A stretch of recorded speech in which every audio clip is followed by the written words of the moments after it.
Fala galera, sejam todos muito bem-vindos a mais uma aula de História. E na aula de hoje nós vamos falar sobre a África no contexto do sistema colonial.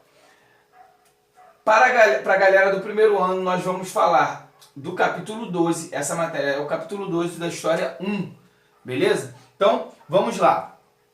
Falando sobre os africanos, é importante nós falarmos aqui que o primeiro contato, o contato dos portugueses com os povos africanos se deu lá nas grandes navegações, no período das grandes navegações, da expansão marítima, onde os portugueses eles conquistaram a cidade de Ceuta em 1415. Lá nesse período, quando eles dominam a cidade de Ceuta, eles passam a ter esse contato com os africanos. Nesse momento, eles já começam também a utilizar a mão de obra africana dentro das ilhas que eles foram conquistando no litoral africano. Tá? Então, a partir de 1415, que foi o marco desse contato português com os africanos, nós temos aí uma interação comercial entre os africanos, os povos, as elites africanas e os portugueses. E nessa interação comercial nós temos vários tipos de produtos que eles comercializavam, como marfim, como ouro, também a exploração do ouro. Nós temos aí também os búzios, que era muito utilizado para fazer joias na costa africana. Nós temos também vários temperos e produtos diferenciados que eram encontrados na África.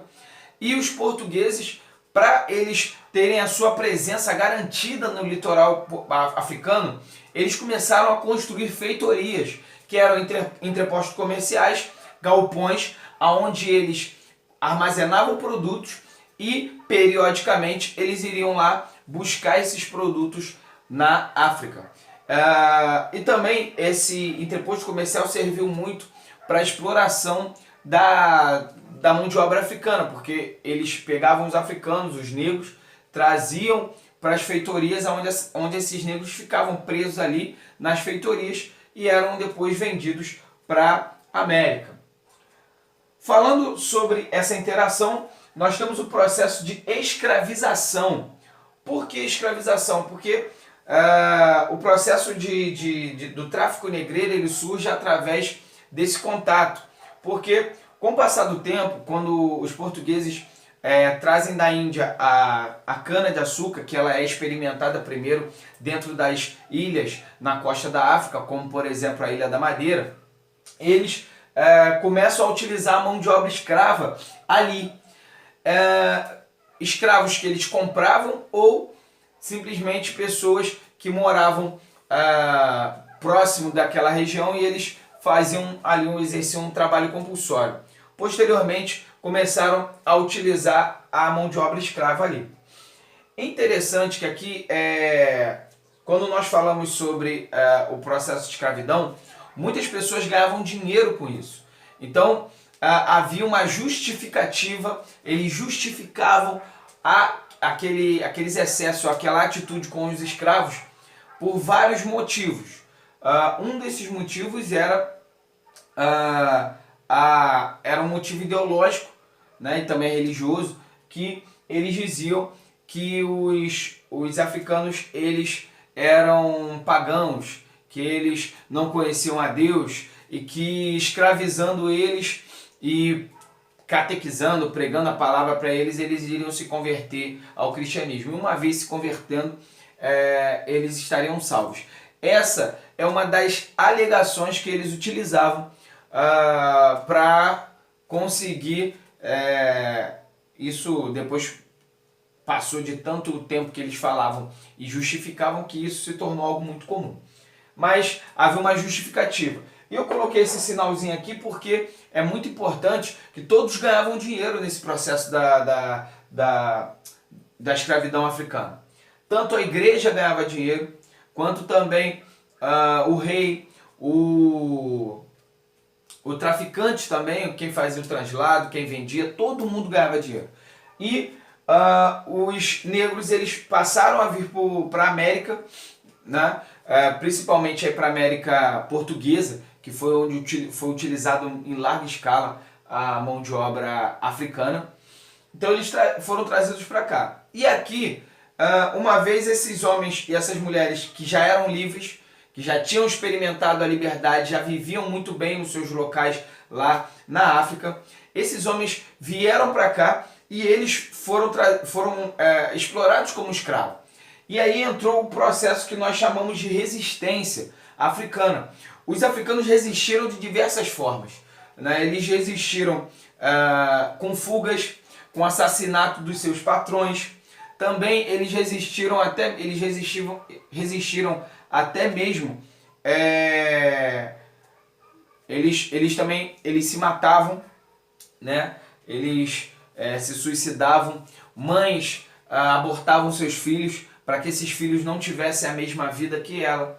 E, enfim, vários tipos de resistência. Uma delas também, nós temos aí os capoeiras também, né? E, enfim, várias outras. Mas uma que é bem citada, e até na nossa apostila é citado também, é a resistência lá de Palmares, que era uma forma de eles também resistirem.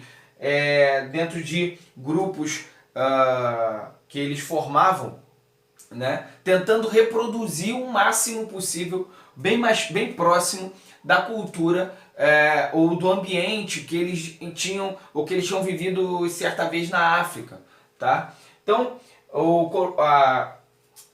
lá em Palmares, que foi o maior quilombo, né? Palmares durou cerca de 98 anos, foi o maior quilombo e o que durou durante mais tempo. Tanto é que ele era tão forte e tão grande esse quilombo que, para que ele pudesse ser destruído e os negros ali vencidos, houve um cerco de 5 anos. Durante 5 anos, os bandeirantes tiveram que cercar o quilombo para poder eles conseguirem vencer esse quilombo. E ainda venceram devido a uma traição que aconteceu dentro do quilombo, mas isso é parte para a próxima aula para a gente tá falando sobre esse tema. Beleza? Então, falando sobre esse processo da escravidão no Brasil, aconteceu assim. Agora, dentro desse processo da escravidão que aconteceu, nós temos também dois povos. A apostila ela fala sobre alguns povos que participaram aí dessa interação com os africanos, com os portugueses, mas nós queremos citar aqui separar dois aqui para a nossa aula. Primeiro nós vamos falar aqui de Benin, que era uma região da onde eles retiravam muitos escravos. E essa região do Benin, ela fica ali no Ife, que é próximo ali do lago da Nigéria. Existia lá a forma de governo, né? A política lá era através de um governo autocrático. A região ali do Ife era uma região que tem vários grupos étnicos ou várias línguas, várias línguas que são faladas naquela região. Mas é bom nós destacarmos aqui duas, o Yorubá e o GG, tá?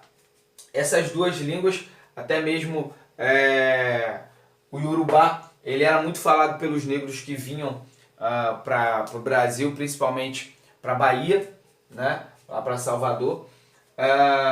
E essa região era tão rica, foi tão explorada, na verdade, essa região foi tão explorada pelos portugueses que, devido à quantidade de escravos que eles tiravam dessa região do Benin, essa região passou a se chamar Costa dos Escravos. Era da onde eles retiravam muita gente. E também a base da economia deles era o comércio. Eles comercializavam pimenta, marfim e também faziam o tráfico negreiro. É interessante nós citarmos que o povo de Benin, eles se tornaram um pouco resilientes aos portugueses. eles foram bem resistentes. Devido ao comércio, o Benin era uma região muito independente. Então eles conseguiram resistir ao comando, ao domínio português durante muito tempo. Por quê? Existem também outras questões, né? Porque na verdade que eles conseguiram resistir justamente por causa do comércio, a independência que eles tinham, até o nome do rei, lá o rei era chamado de Obá. Os reis, né, que tinham esse nome, Obá, né, os reis de Benin, eles tiveram várias atitudes para preservar, eles fizeram várias atitudes para poder preservar a independência de Benin referente a Portugal, para não ter um domínio econômico de Portugal sobre Benin. É importante nós dizermos também que Benin era uma cidade, as cidades de Benin eram cidades muito grandes e cidades muito importantes. A cultura de Benin, falando um pouco também sobre a cultura, Benin tinha uma cultura riquíssima. Como muitas pessoas lá eram ricas, tinham muito dinheiro, eles se dedicavam ao mercenato, eles pagavam pessoas para poderem fazer algumas esculturas, obras de bronze, de ferro, vasos, esculturas que eram feitos pelo Benin e até pelos moradores de Benin. E até tem um caso de que os holandeses tentaram invadir o Benin, tamanho aí a riqueza que Benin tinha, mas não obtiveram um sucesso, tá? A decadência de Benin foi marcada pelo fim aí pela busca, né, dos portugueses em transformarem eles em católicos. Os portugueses eles queriam catequizar o povo de Benin.